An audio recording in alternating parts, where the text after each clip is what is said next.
Hello, and welcome to another episode of the Lines Led by Donkeys podcast. I'm Joe, and with me today, as always, The beautiful is Nick. The beautiful Joe, thank you. We're on part 5, the ending of the Winter War. Finally. We made it. It's been 5 weeks, and I've learned how to pronounce at least 5 Finnish words incredibly badly. How did your sober January go? It's not going well.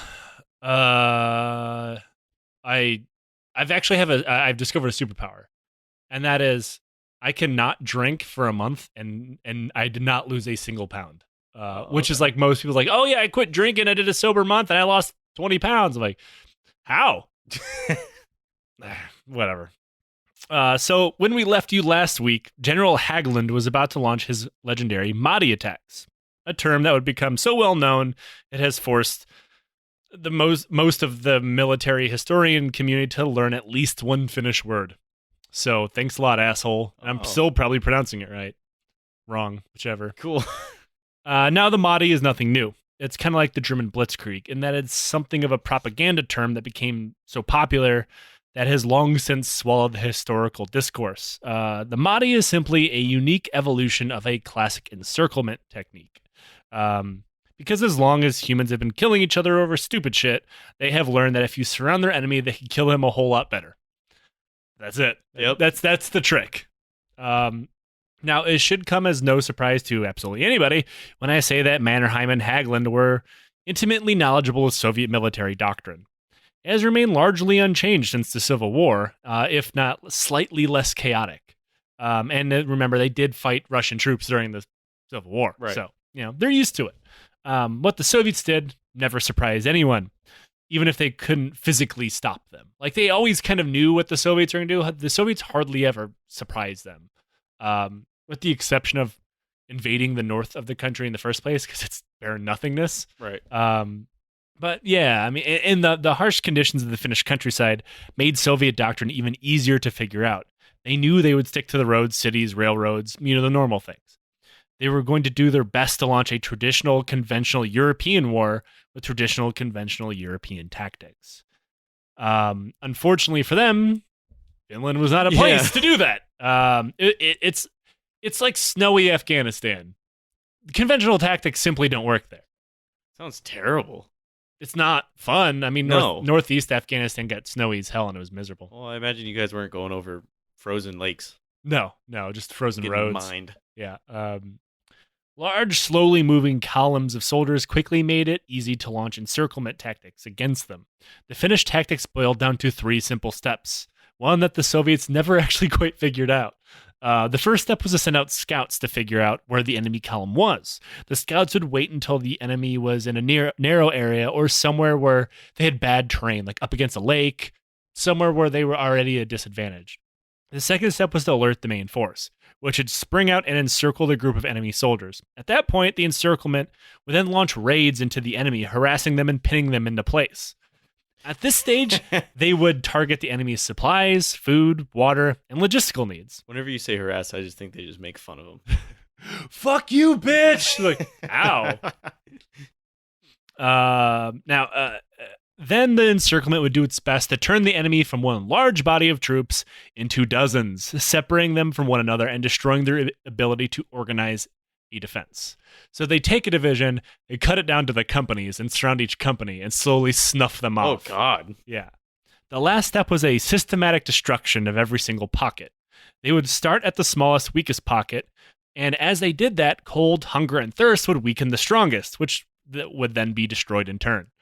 It's siege warfare, but an entire army. And you're not in a castle. No. Or anywhere. No, you're just stuck and fucked. Yeah. The tactic worked absolute wonders on large, slow-moving, terribly led Soviet forces. Even if a competent Soviet commander did see this encirclement coming, and many of them did after it happened a couple of times. Remember, they would have to run things through their unit commissar before they could launch any kind of counterattack. Oh, yeah, that asshole. Organize a defense. The system was so slow and cumbersome that by the time it finally worked its way through various... circled. Yeah, they're already fucked. Like, give me the radio. I need to organize... well, sir, our headquarters detachment is surrounded. He's like, God damn it. Commissar's dead. Looks like we have no decisions being made here. Well, I guess we all shoot ourselves now. Yeah. Because they had almost two completely parallel chains of command, and by the time it worked its way through, it was almost always too late. And that's exactly how the Finns registered their most legendary military victory in Finnish history, and one of the more remarkable in modern warfare at the Battle of Sulmusalami. So apologies to the people of Finland for butchering that name, which I know I did, but I researched how to pronounce it and found literally fucking nothing. So don't blame me. Salami's good. Yeah. Yeah. Yep. You're not down with salami? I'm fine with salami. Okay. I have no strong opinions for or against salami. It's a very I never see it in your fridge, so I don't know how you. Salami's a very centrist issue for me. Now this battle, which will not be named again, also encompasses another Finnish victory at the Battle of Rate Road. For the sake of simplicity, I will consider them one and the same. It's much Salami Road. It makes this a lot easier. So in December 1939, the Soviets launched an attack across a frozen lake, which, like many of their others, had been quickly turned back, and the Finns held in place until they were reinforced. The two sides launched attack and counterattack over and over again, and they're all fighting over a nearby village, largely unremarkable and had since been burnt down. That was until the Soviet 44th Rifle Division decided to retreat. While they were being successfully held in place and committed to battle by the Finns, another Finnish unit went around them, cutting off their supply route and entrenching around the surrounding terrain and around Rate Road. The Soviets figured this out as they were retreating, so they're kind of fucked. Yeah. It was not long before their division commander, a guy named Alexei Vinogradov, realized that they were totally fucked. As his division was slowly but surely being cut into smaller pieces for the Finns to snuff out one by one, he attempted a breakout, losing most of his tanks and gaining largely nothing.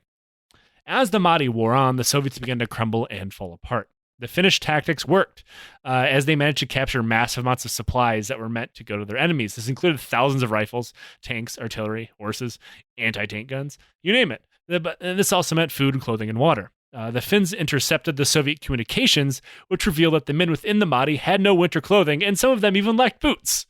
Wow. In another instance, a group of Soviet officers beat their commissar to death out of frustration. Like, I'm trying to organize a defense, and he's like, I don't know about that, comrade. We really need to read some theory before we try to make any practical decisions. Like, fuck this motherfucker. And just beats him to death with the cinder block. I don't know if you should be tying your shoes like that. Did you let me know? I don't really approve of these actions. Slava, get my cane. And I'm surprised, and I'm sure that happened more often, but this is like the one that the Finns were listening to the radio. Just while it was happening live? Sir, what did the commissar say? You just hear, he said it's fine.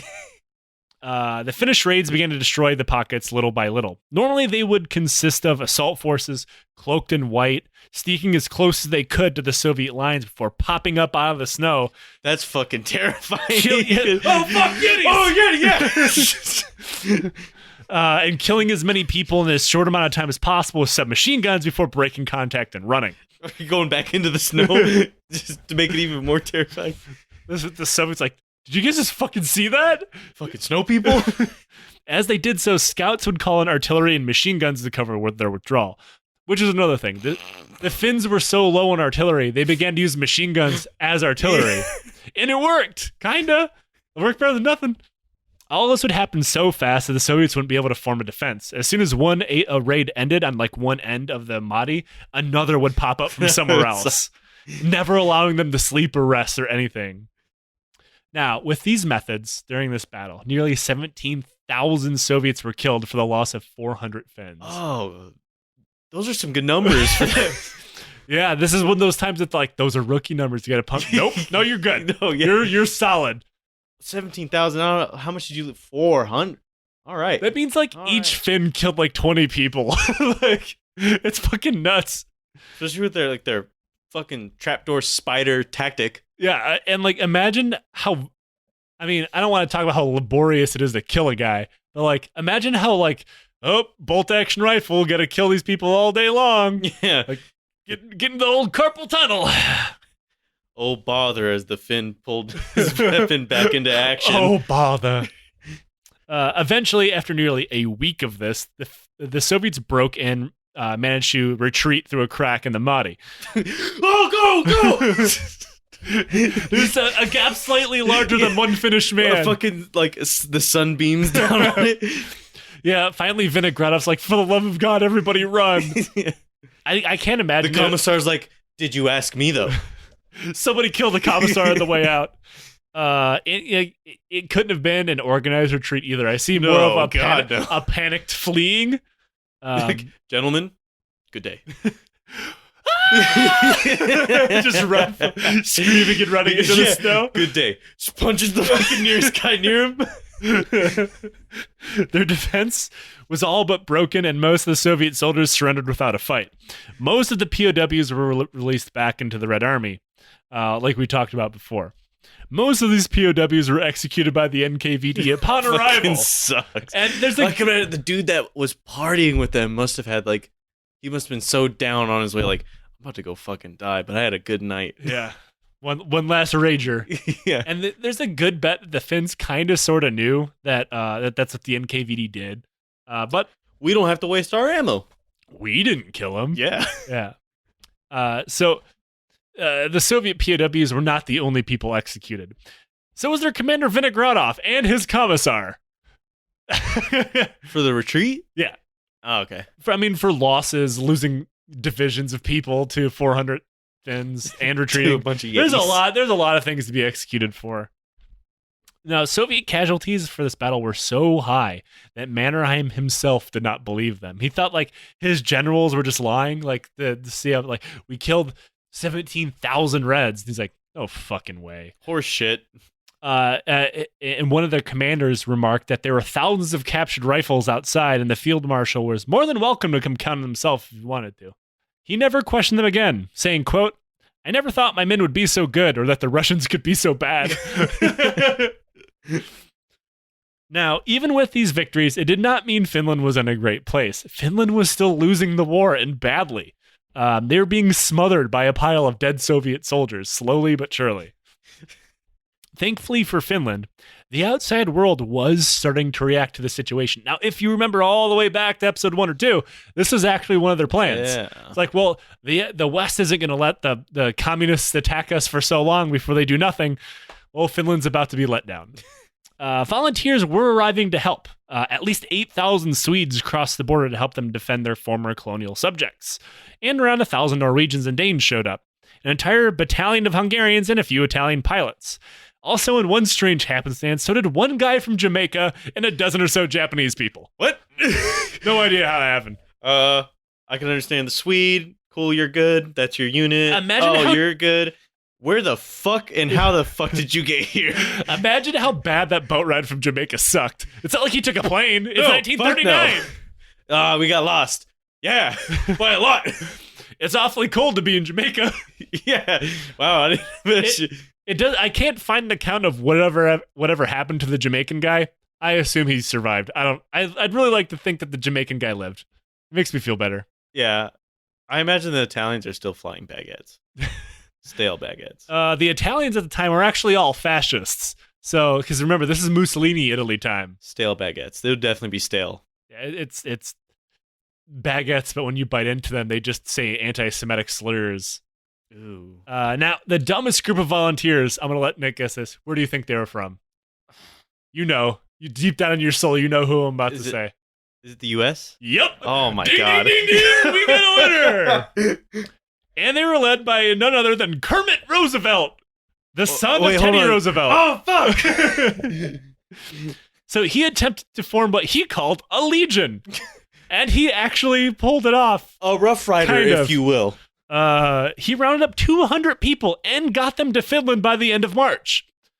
Unfortunately for Finland, the war ended at the beginning of March. Meaning that they had absolutely no use for these men. Imagine Roosevelt, we're here! The war's over. They knew we were coming. But we're here, though. Yes. Also, Finnish doctors found that 30% of the men were unfit for duty. They went through a MEPS in the Finnish. Now, why do you think so many men were found unfit? They were literally missing body parts and eyes. Like, really, America? You sent me dude with no fucking arms? How will you ski? Sir, I have no feet either. God damn it. Now, most of them ended up settling in Finland, which I guess if any Finns are listening to this and you have an American grandfather, he was a fucking idiot. I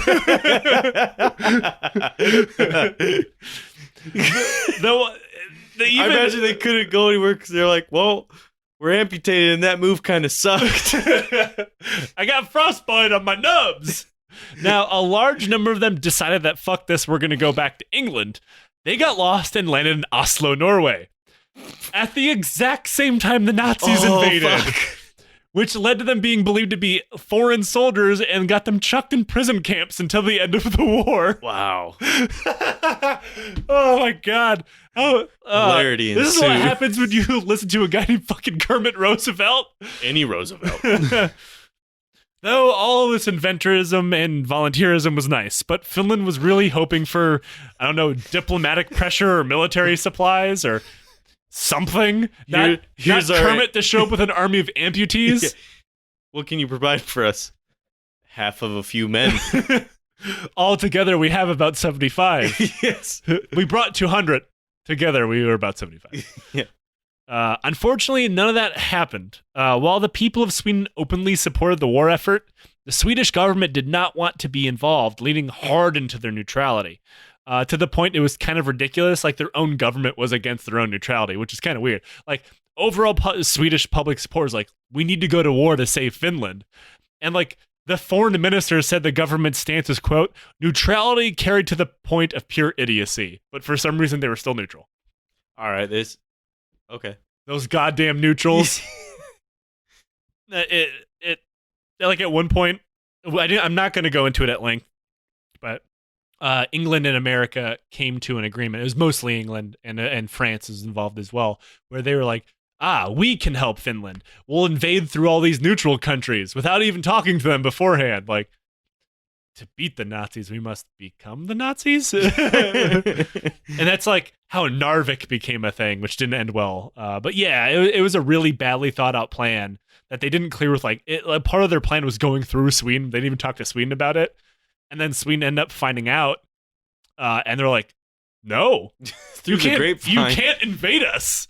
But yeah, now the one thing the government seemed willing and able to do to openly help Finland was, and this is going to make everybody kind of hate this, the one guy who decided that he really wanted to help Finland, Mussolini. Fuck. God damn it. Mussolini's shitty fucking ass supplied the Finns with more than anything else and anybody else. He gave them more weapons, more supplies. This included hundreds of tanks, hundreds of planes, and artillery pieces. Now, it's not because the fascists are suddenly like super giving. It's because both he and Il Duce really believed in they really liked the idea of the Red Army being tied down in a war to the north. Rather than like moving into the Balkans, because like they both really liked that area. They wanted to move and dominate that area. And it was in their best interest to keep the Finns fighting for as long as possible in a shitty proxy war to bleed the Soviet Union. Right. So I guess we can. The enemy enemy of my enemy is my friend, but also fuck him. I don't know. There's layers here. And obviously, we've talked about before, but Finland and Nazi Germany will definitely join forces, and they fight the continuation war together. But it's really weird. Even that's kind of iffy, because then they fought against each other in the Lapland War, and Finland kicked the Nazis out. With their pasta rifles? Finland is a land of contrast, I guess. But we're not going to talk about the continuation war and the Lapland War quite yet. We might cover that at a later time. But say what you will about the guys who allied with the Nazis, but they also beat the Nazis with their own weapons, which is kind of funny. Like, it neutrals out. Yeah, same but different. Yeah. It's funny too, because like the Nazis like, yeah, here's all these tanks and planes and guns. Here's all this cool shit. And Finland's like, thanks, now get the fuck out. Yeah, they do that. They do that whole cool, and then they do a little quick 360. Get out. Yeah, and it's like they could have helped more. like during Operation Barbarossa, they really didn't. They just wanted to retake the parts of Finland that the Soviet Union took. Like during the siege of Leningrad, Finland was right over the border and very easily could have sent like 10 divisions in, which probably would have broken Leningrad, but they didn't. We got what we want. Yeah, they just kind of hung out. Like they were nearby. They were chilling. Yeah. I would. So like, and there's another time when like, Hitler came and visited Mannerheim when Mannerheim was president or prime minister during the war. But Mannerheim didn't want to look like an official state visit and like invite him to the main residence of the Finnish government. So he invited him to like a fucking rail car. And then chain smoke throughout the entire thing because he knew Hitler hated cigarettes, which is fucking hilarious. Like total alpha just move, blowing bro. it in his face too, just like so. And what's unique is it's like one of the only times I'll embed it in the show notes since we're going way off topic here. It's like the only time that they really record Hitler's voice that he's not in speech mode. Sounds completely different. And that's because a Finnish TV broadcaster kind of snuck a microphone in there. And like you hear him speaking candidly about, we're getting our asses kicked in the Soviet Union. Like, they recorded like 11 minutes. I wonder if he's of the trying meeting. to hint like, kind of need your help. No, that's exactly what he's doing. And there's a reason why, like, he didn't tell it Mannerheim to put the fucking cigarette out. It's because like he wasn't in a dominant position anymore. No. Yeah, he's in a rail car. Yeah, he's in a fucking rail car in Finland. Next, I'll show you our bus station. Hey, you want to go have our next meeting in the fucking chow hall? You stupid mustache having bitch. Anyway, back on topic. Now, American President Franklin Delano Roosevelt did want to help Finland, and he rightfully should have, but the U.S. was still stuck strongly in isolationist mode. FDR wanted to sever all relations with the USSR after the bombing of Helsinki, but Congress threw a bitch fit, and he was forced to drop the idea, which would have rightfully changed the course of history. Yeah. The U.S. eventually did offer a $4 million loan, which is later up to $10 million, with the small caveat that it could not be used to spend on weapons. Now, what'd they use it for?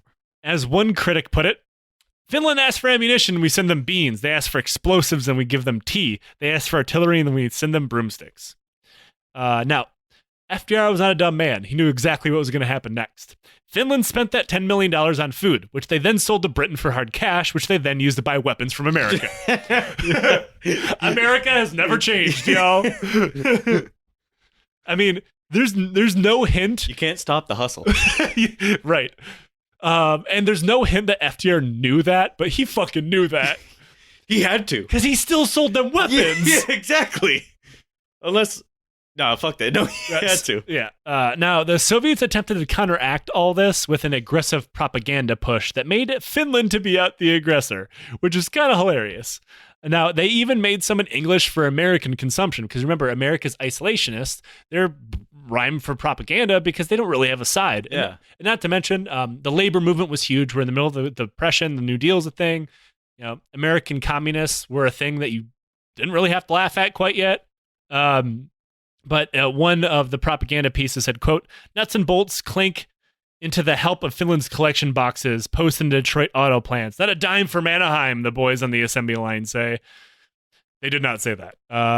Now, they're attempting to win over the labor movement against the Finns. And I remember they were trying to win them over using Mannerheim in the guise of the White Terror, which happened decades before, which, rightfully so, Mannerheim's a piece of shit for that. But now America actually had a population of several thousand communists and socialists who had fought in the Spanish Civil War. So, like, the Soviets were trying to curry their favor. Right. This may have worked if Stalin had not just Voltron together with Hitler to destroy Poland, and then invading a country with a population smaller than that of Moscow. Oh. So, like, whoops. Like, it's the same reason why Finnish Reds supported the government that did not like them, because they're like, okay, we don't like the Finnish government, but the Soviets will kill us. Kind of forcing our hand here, Chief. Yeah. And that, like, and also the Soviet Union kind of fucked the leftist side of the Spanish Civil War, and most of the people who fought in it knew that, because, like, they were fighting the Eagles Legion or whatever it was, or the Condor Legion that the Nazi Germany sent in to support the fascists, and the Soviets sent them virtually nothing. even though they're the preeminent communist world power. Yeah. So they're like, man, fuck those guys. The name sucks. Yeah. Now, instead, the posters were torn down. And in my hometown, in the Detroit Auto Workers area, they actually pledged thousands in dues to the Finnish cause. So, what up?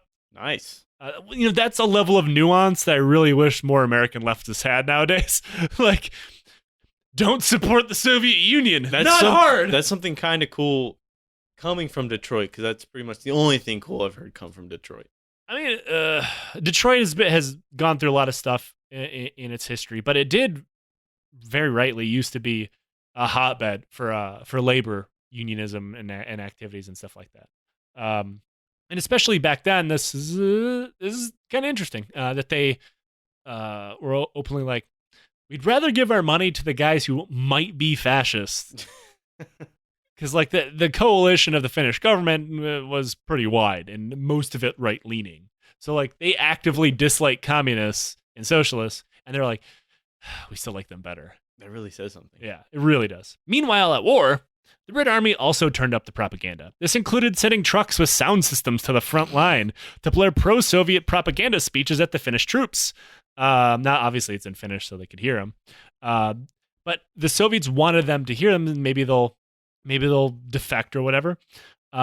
So to make sure that they could be listened to, they'd make sure that there's no bombardments or offensives that would go on while they were played. The Finns eventually figured that out and used like, the propaganda truck's here, let's take a nap. I mean, they knew solid. They knew they'd be safe. Like they won't shell us until the propaganda stops. But in Moscow, the Red Army was trying to get its shit together. After an episode where, like at Stalin's birthday, where he berated his worthless yes-men who told him that the war would be won in a week, and this included him throwing a suckling pig at somebody's head. Where the fuck did he get that from? It was probably dinner. They decided that they would redo this whole war thing. Now, if you remember way back when we were talking about the planning of this war, the lack thereof, we talked about Shapshinov that said that like we need to take this with a normal offensive build up, slow advance, shit like that.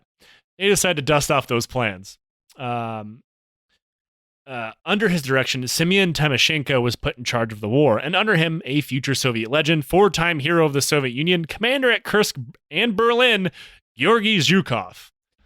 You sound like a WWE announcer. He kind of should be. The guy has he's a fucking Soviet military legend, and he's kind of a piece of shit, like most generals are, really. But he's one of the few that you can be like, he's actually good. And so is Timoshenko. But like, Timoshenko knew that they were going to win a very specific way, and he made Stalin promise that he wouldn't be at fault for any losses that they incurred. Probably not good if you're a Soviet soldier when your officer's like, we're going to kill a lot of people. I need assurances that I'm not going to be executed for this. And he got it. Yeah. So RIP to like 10,000 people that agreement killed. Now, they also decide to revamp the army. Officers would no longer have to listen to commissars. So yeah, they'd actually be able to listen to their command their units like they should. Do you think they were lost at that point? I don't need you anymore. You know, maybe some of them, because remember that at this point, the army is populated by largely yes men that survived the purge.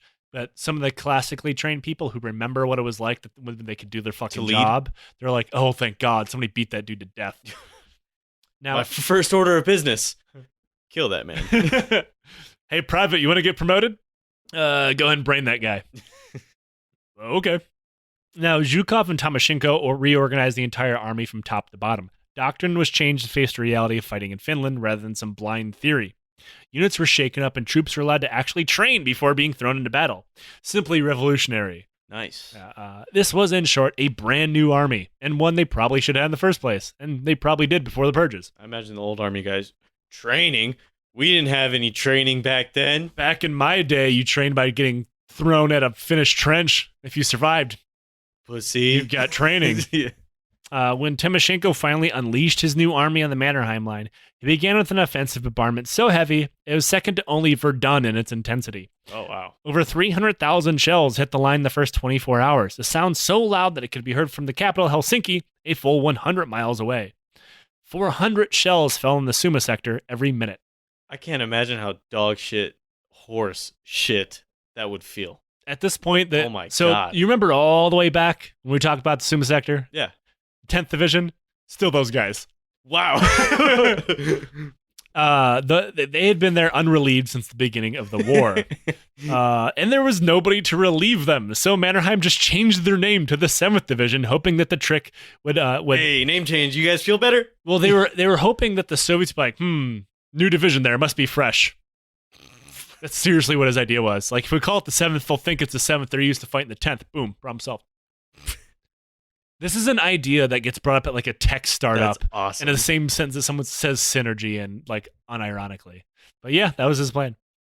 Yeah, it turns out at this point in the war that Mannerheim's bag of tricks is running pretty low. Yeah, he's reaching. He's reaching deep. Yeah. It's like, how do you guys feel? New name? You guys morale better? Can we have food? No, we don't have that. Relief? Nope. You're actually going to stay here until the Soviet Union is defeated or the heat death of the universe. Or until I change your name again. Hey. How'd you guys feel if you were airborne? We don't have planes. You could be airborne if you'd like. I mean, that's how 101st still has their name.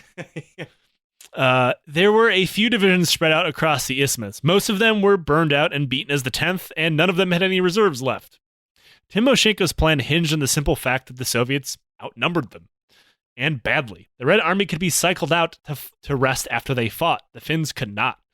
So they would bombard them ruthlessly for 10 days, then begin a slow, grinding offensive directly into their line. Their plan was to literally bleed the Finnish army dry. In the Suma sector alone, 200 pieces of artillery were ranged against them. In other parts, it was just as bad or worse.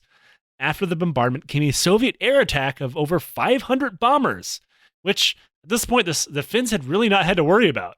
I don't even think they had it. Did they have any type of anti-air? Not really. Oh, if they had any, it was captured from the Soviets. Oh, okay. Like most of their stuff, really. Now, once the Soviet forces committed to the ground attack, they did something new. If an attack was repulsed, it would immediately be reordered, but this time with a fresh unit. So the units that got battered would just get set back and... Sit in the back of the line. Right. Meaning the Finns never got to wear them down as they'd been doing. Every time they won, they'd be fighting the same battle all over again, but now they were the ones getting tired. Jeez. By rotating units out this way, the Soviets could hypothetically keep up this attack indefinitely until the Finnish broke. Which did begin to happen. One by one, the Finnish strongpoints fell to waves of Soviet attacks. But still, 2 weeks later, the Mannerheim line itself held. The Finnish soldiers had been reduced to sleep-deprived, shell-shocked, and mostly wounded crazy people, with most of their fortifications being reduced to little more than corpses, but they refused to break. At this point, like, remember, if you remember all the way back to, like, episode 2, that most of their concrete bunkers are not reinforced. Right. So an artillery shell will turn them into powder. That's pretty much what happened. And and the ones that were reinforced had actually been hit by so many artillery that, like, when Soviets took them over, they actually found like whole squads of dead Finns inside with no wounds. They'd just been killed by the concussion. Yeah. They had their brains shaken to death. Throughout the Finnish line, command and control largely broke down. Sector commanders demanded relief that didn't exist and support from artillery that no longer had ammunition. Mannerheim had nothing left to give, so the Finns broke. But now, if you remember, the Mannerheim line has several layers. That's just one line. And it held. It held for 90-ish days at this point, which is more than most people gave him credit for. The Soviets finally busting a hole in the Mannerheim line, and with the road to Valpuri wide open, stopped. Really? They had been trying to break the line for so long, they had no idea what to do once they actually did it. Assuming that the road in front of them, which was wide open, was one giant ambush, like the million of ambushes that they had ran into, they just kind of stopped. You think the Finns were like, what are they doing? Yeah, and in the lapse of that time from just sitting there and doing nothing, the Finns rushed whatever survivors they could into the gap and plugged the hole.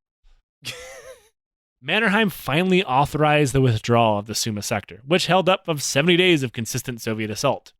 Now, that did not mean the Mannerheim line was gone. That just meant they fell into a secondary line, which was not as good as the first one. The next day, Soviet attacks stormed the position and found them abandoned. Now, when Stalin found out that the Suma had fallen, he didn't believe it until they brought an eyewitness from the battlefield to tell him. Really? Yeah. They bring some fucking regular private? I would hope so. That'd be awesome. Private, get on the train. Wait, where the fuck am I going? You're going to see Stalin. Wait, what? Why? Just shut up and get on the train. Meanwhile, in Finland, they're running out of people to give rifles. Boys as young as 15 or as old as 60, convicts with sentences less than 10 years, were all given uniforms and rifles and pushed to the front. Most of them did not have any training. With all this going on, Finland was trying desperately to end the war diplomatically. Since the beginning, Foreign Minister Tanner had been trying to reopen talks with Moscow without success. This was changed. Finally, when he made contact with a Finnish communist, also feminist playwright who had once fucked Boris Yartsev. Now, if you remember who Boris Yartsev is, he's the NKVD agent who began this entire diplomatic row in the first place about leasing the Soviet Union parts of Finland before the war started. Yeah. Hold on. There's something to unpack here. Talk about fucked. Yeah. Okay. Booty call. Right. She was formerly Boris Yartsev's booty call. Okay. Yeah. It was through those means that diplomacy was restored. Which... What? Yeah. Cool. Yep. The first time in probably history that a booty call was ever used to end a war? I'm not entirely sure. I've never heard of anything like that until now. I read that part of the book twice just to make sure I was getting that right. Hold on. You're bullshitting me. Buy another book to make sure it's not a fuck up. Really leads me to believe that Tanner was also fucking her. Because, why else would they, they're just not hanging out. He's the foreign minister of Finland and she's a communist playwright. She was probably trying to double agent his ass or something. Oh. I don't know. I can't be certain of that, but it's really strange that he's like, yep, I'm just going to go hang out with this communist while we're fighting the Soviet Union, and I work for the government. This isn't shady at all. But, yep, her vagina saved Finland. Good job. Yeah. Way to fuck. If more people fucked with that kind of gusto, the world would be at peace. Thank God for feminist playwrights everywhere. The first thing the USSR did was to quit trying to form the Finnish state, firing Kuusinen and a stupid puppet government, where they would go on to work in meaningless bureaucratic jobs in the Soviet Union, and everybody forgot they existed again. So, bye. Yeah. After decades of loyalty and fighting a war for the USSR, they rewarded him with less than 100 days in power in a country that never actually existed. Aw. Yikes. Too bad. It's like the ultimate participation trophy. It is. Have you ever had your friend be so powerful he created a government for you? Yeah, didn't really work out. In return, Finland would offer the USSR a massive slice of the isthmus, which is largely empty wasteland, and a large amount of money. We'll give you all this land, you give us money so we can rebuild our fucking country. There's already a lot of your dead soldiers on that land. Yeah. Now, if you remember, this is actually kind of the same deal the Soviets wanted in the very beginning, which, if you remember, Mannerheim wanted Finland to take. So somehow, at the end of all this, Mannerheim was the most correct. While negotiations were ongoing, the USSR made it clear that there would be no armistice during the process, meaning the Finnish army was crumbling and the Red Army was steamrolling their way towards Helsinki. The time they had to negotiate literally decreased every single day. Every single day, they debated the terms of the armistice. Wow. And the secondary line also fell during this time in the Mannerheim line. But the Finns did attempt to launch their first tank attack with captured Soviet tanks. Really? And it failed immediately because none of them had tank training. You don't need it. Yeah. It turns out deploying armor in a war, it's hard. Yep. When the Finnish delegation showed up to sign the final agreement, they intended on arguing for different terms and changing small things. A negotiation. This isn't like a signing ceremony. They were pretty horrified to find out they're given two choices: sign the agreement or fight. Stalin didn't even show up. Really? Yeah. You drunk? Probably. Hungover? Fucking in his apartment. Yeah. They also discovered that the Soviets had added several things to the agreement without consulting them, such as constructing a railway through Murmansk and ceding even more territory to the Soviet Union. The Finns were, as you can imagine, pretty hesitant about signing these things. Molotov joked that he could always bring back the Kuusinen government and they would sign it. A veiled threat to the fact that everybody knew it was only a matter of time before the Red Army was at the gates of Helsinki. Many of the places that the USSR demanded land-wise had not actually been taken by the Red Army yet. When the Finns brought that up, Molotov said, quote, "I can always come back once we do." Wow. The treaty was signed in the early hours of March 13th, 1940. Though the ceasefire did not take effect until 11 a.m. Helsinki time. So the Soviets waited until about 10:45 for no other reason that they are pieces of shit, launches a massive artillery bombardment. Hundreds of Finnish soldiers were killed in the last 15 minutes of the war for no reason other than revenge for not letting the genocidal Soviet dictator have their way with their own country. That's dog shit. Yep. At least it's not like World War I. They didn't like order an all-out frontal assault or something. Because I was honestly waiting for that. Yeah. Like a giant frontal assault. I'm kind of surprised by that too. In the end, Finland gave up 25,000 miles of land, including every single one of those natural barriers that made the Soviet invasion hell on earth in the first place. And around 500,000 Finns became homeless. 25,000 Finns lost their life, while another 45,000 were wounded. Now, those casualty numbers seem kind of low. But remember, Finland only had a population of about 4 million. Yeah. If those same percentage of losses per population had been inflicted on the United States, 2.6 million people would have been casualties in 105 days of war. Ooh. Yeah. That's a lot. They literally hemorrhaged their country to try to save it. A Soviet general remarked, quote, "We have won just enough ground to bury our dead." How many was that? Not good. Well, it depends on who you believe on just what the official Soviet count is. The Soviet government says about 50,000 were killed. But modern historians admit those numbers are definitely bullshit, and is more likely around 200,000 Soviet dead. It's like the Soviet Afghan where you're trying to get accurate numbers. Not going to happen. You know, and it's almost worse than that somehow. There's really still not an accurate number of how many Soviets died in Afghanistan. However, Soviet historians kind of combed a lot of enlistment records and found families like, did your son come back from Finland? No? Okay. Good. Yeah, so 200,000 thereabouts, and another 300,000 wounded. Around 5,000 Soviet POWs were repatriated at the end of the war, and almost all of them were packed off to NKVD camps and never saw again. Wow. So 200,005.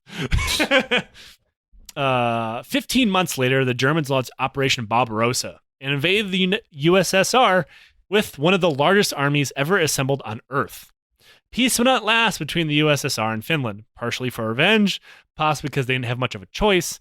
Finland joined forces with Nazi Germany to regain the territory they'd lost, and then the continuation war started. Almost a year after the Winter War ended, June 1941. In the end of the Winter War, a farewell from Field Marshal Gustav Mannerheim to the soldiers of Finland, he said, quote, "An army so inferior in numbers and equipment should have inflicted such serious defeats on an overwhelming, powerful enemy is a thing for which it is hard for people to find a parallel in the history of war. But it's equally admirable that the Finnish people, face to face with an apparent hopeless situation, were able to resist giving in to despair, and instead grow with devotion and greatness. Such a nation has earned the right to live." Suck my dick, Joseph Stalin. I may have added that last part. And that, folks, is the Winter War. A small slice of a very confused part of history for Finland. I enjoyed it. Yeah, I did too. I really enjoyed researching it because unlike, I put it up there with like Iran, Iraq, where people really don't know much about it. No. Almost everybody's sort of simio hi-ha. Everybody knows like, oh, the Soviets got their ass kicked by a handful of Finns. But like the details behind it are sorely lacking. And it's not fair that such an interesting story is lost to history. Now, obviously, it's almost certainly very well known in Finland. But like, we in the West, we really like to champion shit that is largely not true or blown out of proportion, Thermopylae or Spartans in general. Like, Finland's right there. That fucking happened like not that long ago. Right. and something that there's a few episodes where I'm just like, fuck, I want to dig deeper into this, or I want to just know about it. This is one of them for sure for me. I think this is awesome. Yeah, there's not a lot of things I can compare to this. Like the Iran situation was really interesting for the Iran-Iraq war because they should have collapsed and didn't, but that was largely because Iraq didn't have the good of a military as everybody thought they did, and Iran was in the middle of a revolution and could like whip up revolutionary spirit and just smother people with blood effectively. This one, the Finns absolutely shouldn't have survived. And you can see that the seeds of it were placed in the birth of the Soviet Union and Lenin not getting his shit together and making sure Stalin can't take over. Once Stalin takes over, he kills half the goddamn military. Um, Now, there has been people that have said that the purge did not impact the Red Army as much as people let on, but that is hard to fucking see. When I'm sure they're better historians than I am. I'm hardly a historian. I have a podcast where we came up with while we were drunk and watching YouTube. True. I don't call myself a historian, and there's people with much better pedigree than me who say that the purge did not impact the Red Army. It was just bad leadership. But when you look at the numbers of Red Army leadership that were purged before the war started, like almost all the admirals, almost all the fucking staff generals, like, and then you see their how they perform in the Winter War. It's hard to say that it didn't. Right. And then you see how they reacted in the opening stages of World War II, collapsing in general. But then you see like the bright spots that did come out of the Winter War, like they got rid of the commissars, they reinstituted a normal rank structure. They gave Georgy Zhukov a command, which would end up taking Berlin. Like, fighting Finland was the best thing that the Red Army could have done to prepare to fight the Nazis. Because if they would have fought the Nazis with the same war they invaded Finland with, Soviet Union would have fell. Because they were already at the gates of fucking Moscow before they got their shit together during World War II. I mean, a lot of that's conjecture. Obviously, it's mostly opinion. I could see it. I'm not a scholar of the fucking Eastern Front of World War II. This is just what I see from reading our source material. But thank you, everybody, for joining us for the last 5 weeks. The series was awesome. And now, since we're at the end of the series, we do have our question from the Legion. And we actually got a few of them. We'll actually do 2. Because one is very simple. That is, what is the name of your dog, Nick? Chewy. Yep, Chewy. Everybody knows Leica. Leica's the podcast dog. Chewy is the podcast dog in reserve that we call up when Leica is inevitably killed by machine gun fire. Okay. And the second one, why do people keep thinking that dictators make good generals? I honestly don't know. All right, so I think it's a daddy complex on like a government's stage. Like, you know what I mean? Like, you have strongmen. Like, Idi Amin comes to mind. Who we modeled Doug the donkey's uniform after. Which is a great uniform. I actually told the artist, I'm like, I want Idi Amin but a donkey, and that's how Doug was born. You have Muammar Gaddafi. You have Hugo Chavez, who took power. A lot of these guys were in the military and then they took over. So you assume if they are a colonel or whatever, like Gaddafi was a colonel and he famously never made himself a general when he took over. He was still Colonel Gaddafi. That they must know what they're doing. But a lot of those guys, they must know how to lead a country. Right. Well, at least they're good at war stuff. Like Gaddafi destroyed the Libyan army even before he destroyed the country in the Toyota War. Idi Amin largely did the same thing, and that's how he fell. He got his shit stomped in almost immediately when he actually tried to use his army for more than killing unarmed civilians. Hugo Chavez, took over Venezuela, and he never tried to do any wars with his military, but it did try to overthrow him at a different point. But I think it's a strongman thing. I think it's combined with, you assume somebody at a specific rank will be competent. And I think that has to do with just a general misunderstanding of how militaries work. Like, imagine if, think of a general in your head. I'm not very familiar with the generals in the military anymore because I'm not in it. Imagine if they suddenly had dictatorial powers over the United States. Ooh. Probably not good. Yeah, no. Because they can probably hardly manage a division. But then you have, especially in countries like that, who have an Idi Amin or Muammar Gaddafi. There's not exactly, Saddam Hussein, who's never really in the military, but he wore a military uniform an awful lot. You're in a country where you're forced to shut the fuck up about anything bad about that person. So you assume they're very, very good at what they say they're very, very good at. It's in your best interest to believe that. So when they attempt to use that power outside of the confines of people who have to listen to them, or like in the case of Idi Amin or Muammar Gaddafi, they turn their guns against people who also have guns. You suddenly realize they're not very good at a commander. And normally you combine that with strongmen, like you see Stalin was a military commander, but he made himself out to be one. They surround themselves with sycophants, not good officers. So like, I don't want a chief of staff or whatever that is like a top pedigree general. Right. You want someone who's like, yes, General Casanova, you did a very good job today. That was an amazing job. Bring me the preschool teacher. That's my next general. Yep. You want that guy. So like when it comes to like, I think it was like the dictator of Belarusia made his son a general or something stupid like that. His son's like 13. Makes sense. Or like North Korea, Kim Jong-un was a general when he was like 10. It's because ranks and titles don't mean anything anymore in strongman dictatorships. Right. They're just accolades that throw at people. So like when they're actually supposed to be officers, they fucking suck at their job.